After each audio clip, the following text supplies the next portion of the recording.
अस्सलाम वालेकुम एवरीवन, मैं हूं फहमीन और आप लोग देख रहे हैं द रील डायरीज। आज जो ड्रामा हम लोग रिव्यू करने जा रहे हैं वो है बिस्मिल। उसके एपिसोड नंबर 15 और 16 जो है वो ऑन हुई हैं और दोनों लिटरली कमाल के एपिसोड्स हैं। इतने अरसे से जो एंटिसिपेशन चल रही थी कि कब पता चलेगा रेहाम को और रेहाम का क्या रिएक्शन होगा, क्या करेगी वो टीटी और मासूमा के साथ। फाइनली कुछ आंसर्स जो है वो हम लोगों को मिल गए। रेहाम को शक तो काफ़ी अरसे से हो रहा था और उनको लग रहा था कि यार कुछ ना कुछ मसला है, इसीलिए वो मार्था के पास भी जाती हैं और मार्था को भी कहती हैं कि भाई कुछ पता कराओ, किसी तरह प्राइवेट डिटेक्टिव करने जो करने करो, लेकिन मुझे पता चलना चाहिए कि कहाँ जा रहा है, कहाँ टाइम स्पेंड कर रहा है, किसके साथ होता है। सो ख़ैर उनको वेट नहीं करना पड़ा माथा की इन्वेस्टिगेशंस के रिज़ल्ट का, क्योंकि जब टीटी को हुआ कि अच्छा ये मेरे ऊपर शक करना शुरू हो गए हैं, तो उन्होंने ऑटोमैटिकली मासूमा के साथ जो है अपने आप को डिस्टेंस कर लिया, जो मासूमा को बात बिल्कुल पसंद नहीं आई और मासूमा ने पूरी एक प्लान बनाया, स्ट्रैटेजी बनाई कि अच्छा भई अब फाइनली वो टाइम आ गया जब रेहाम को पता चले, क्योंकि ये तो मैंने ज़िंदगी नहीं गुज़ारनी जिसमें ना मुझे टीटी मिल रहा है, ना रेहाम को पता चल रहा है, ना मैं रेहाम से किसी किस्म का कोई बदला ले सकती हूँ। तो उन्होंने कहा कि भई मैं प्लान बनाती हूँ और जो उनके घर काम करती थी मेड रोज़ी जो है, उनको मैं काफ़ी ज़लील करके जो है उन्होंने निकाला मासूमा ने। उनको पता था कि भई जब मैं यहाँ से निकालूँगी तो रोज़ी फ़ौरन से जाएगी रेहाम के पास और उनको शिकायत लगा देगी, और एग्ज़ैक्टली वही हुआ। रेहाम को पता चल गया, रोज़ी ने बता दिया। रेहाम जाती भी हैं, घर भी देखती हैं।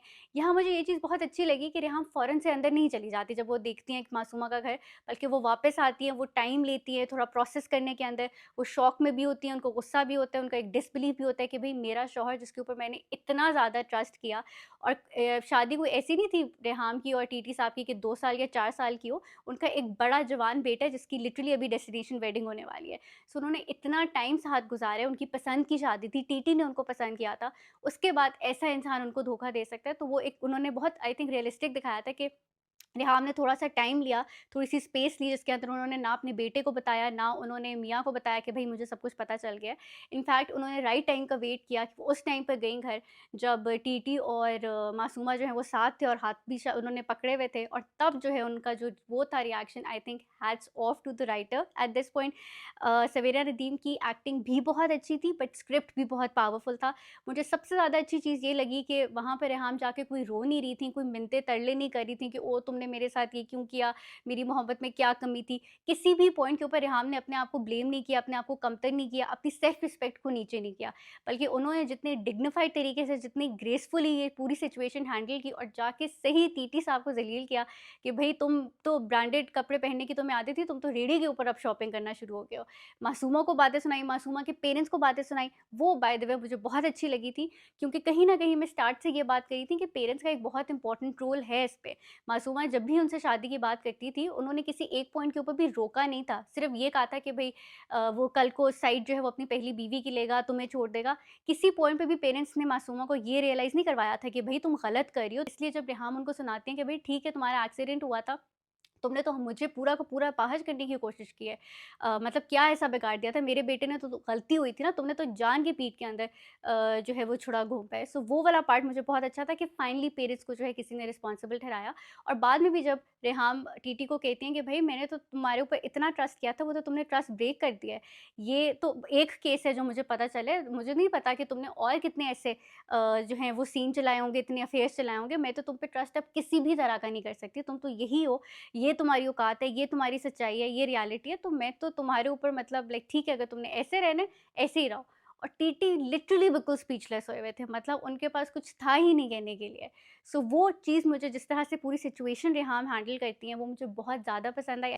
मासूमा का मैं यहाँ पे ज़रूर कहूँगी कि मासूमा जो है लिटरली अपने नाम की तरह मासूम ही निकली हैं, क्योंकि मासूमा की जो स्ट्रैटेजी थी कि अच्छा भई रेहाम को पता चल जाएगा, और फिर वो बहुत इंतज़ार करी थी कि फाइनली रेहाम उनको पकड़े, उनके घर आए और देखें उनको टीटी के साथ। सो आई थॉट कि उन्होंने कुछ प्लान किया था कि अच्छा जब रेहाम आएँगी उनके पास तो वो कुछ बोलेंगी, कुछ करेंगी। वो तो रेहाम उनको इतनी ज़्यादा बातें सुना के चली गईं और मासूमा जो हैं वो तो कुछ बोल ही नहीं सकीं।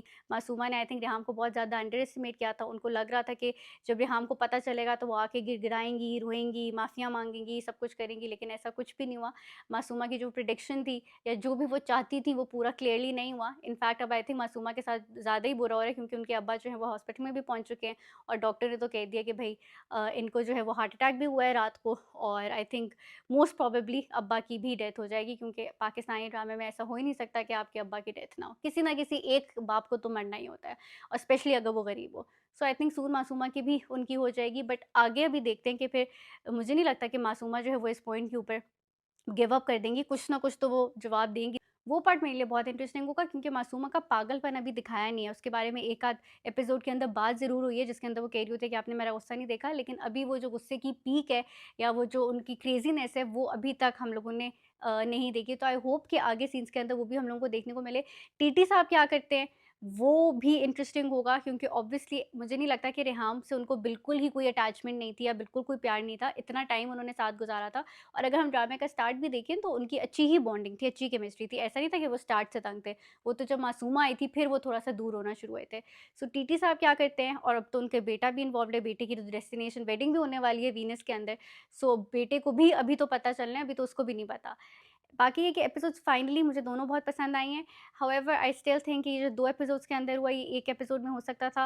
वो जो मार्था का पूरा प्राइवेट इन्वेस्टिगेटर हायर करने वाला पार्ट था, वो मुझे काफ़ी यूज़लेस लगा बिकॉज़ इवेंचुअली रेहाम को जो है वो मार्था की वज़ह से नहीं बल्कि रोज़ी की वज़ह से पता चला है।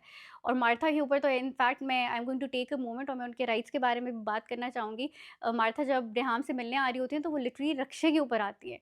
मतलब मार्था वो एम्प्लॉयी हैं जो कि काफ़ी सालों से हैं, मोस्ट ट्रस्टेड एम्प्लॉयी हैं। सारा वो आई थिंक घर भी मैनेज कर रही होती हैं, बड़ी अरसे से भी इस फैमिली के साथ हैं, सीनियर मोस्ट एम्प्लॉयी और उनको इन्होंने रक्षा मतलब दिया हुआ है, लाइक उनको एक गाड़ी तक नहीं दी हुई। मार्था को खुद क्यों नहीं स्टार्ट में अजीब लग रहा था कि जब एक नई नवेली एम्प्लॉयी जो मासूमा आई थी, उनको पूरा करोला दे दी थी और मार्था को जो है वो रक्षे में ही रखा। मैं तो अगर होती ऐसी एम्प्लॉयी और मुझे पता होता कि कल की बंदी आई है, उसको इतनी चीज़ें मिल रही हैं, तो मुझे तो बहुत सारे मसले होने थे। आप लोग भी बताइएगा आप लोगों को कैसी लगी बिस्मिल की ये 2 धमाकेदार एपिसोड्स। इसके अलावा डेफ़िनिटली चैनल को सब्सक्राइब करें। आप लोगों के लिए हम लोग अभी ढेर सारे गिव अवेज़ और मज़े-मज़े की गेम्स जो हैं वो लेकर आने वाले हैं। So please stay tuned in और देखते रहें।